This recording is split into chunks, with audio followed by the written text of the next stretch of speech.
What's up, people? My name is Dan, and this is The Walk, where we're here to help you take your next steps in following Jesus. And today, we're going to be talking about Holy Tuesday. Holy Tuesday is the Tuesday that comes before Jesus' crucifixion.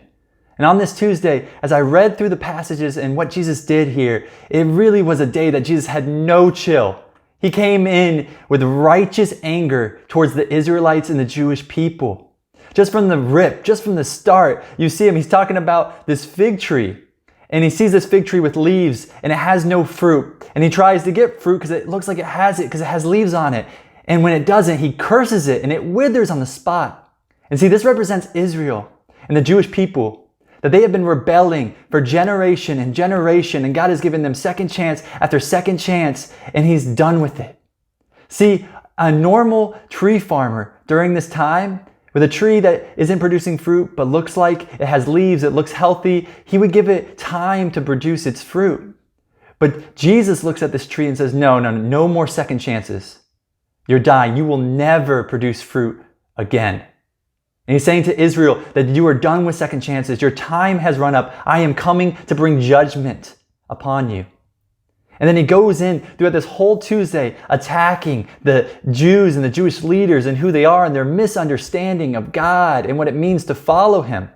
And I can't go through all of it, but I encourage you, read through it from where it starts in Matthew, talking about the withered fig tree, all the way through Matthew 24. You'll see Jesus going crazy on these people in an amazing and powerful way.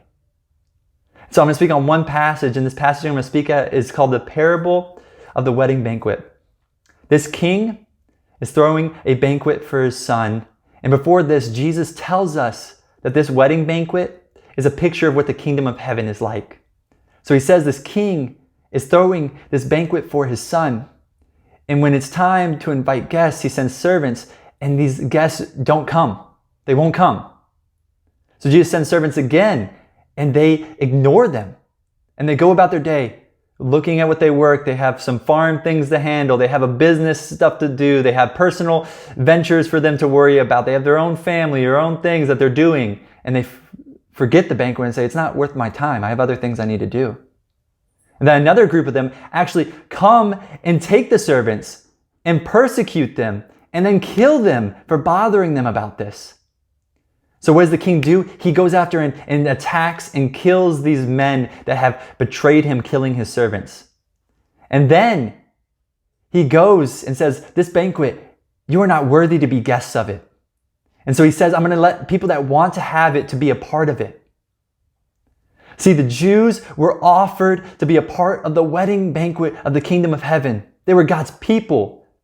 They were able to have fellowship with God and be part of God's kingdom and his life. They were given an invite to this party, but they saw the things of their life as more important. What people thought of them as more important.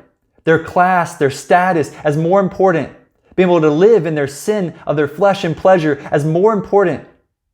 They pick out little things in the law, and Matthew 23 speaks of this, that the Pharisees pick out little things of the law to focus on, and they miss the big picture of what it means to love God and to love people that he speaks about in Matthew 22.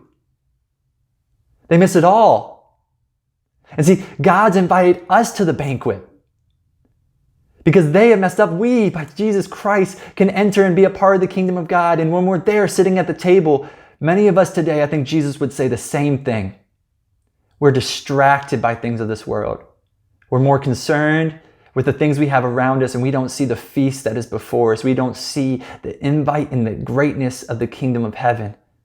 These people didn't see the worthiness of the wedding banquet, the worthiness of God and his kingdom. Let us not miss the worthiness that exists in the kingdom of heaven before us, but let us live for it. Thank you for watching. It means so much. If this was helpful to you, please leave a like and consider subscribing.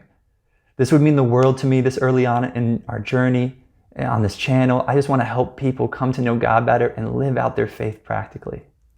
Thank you.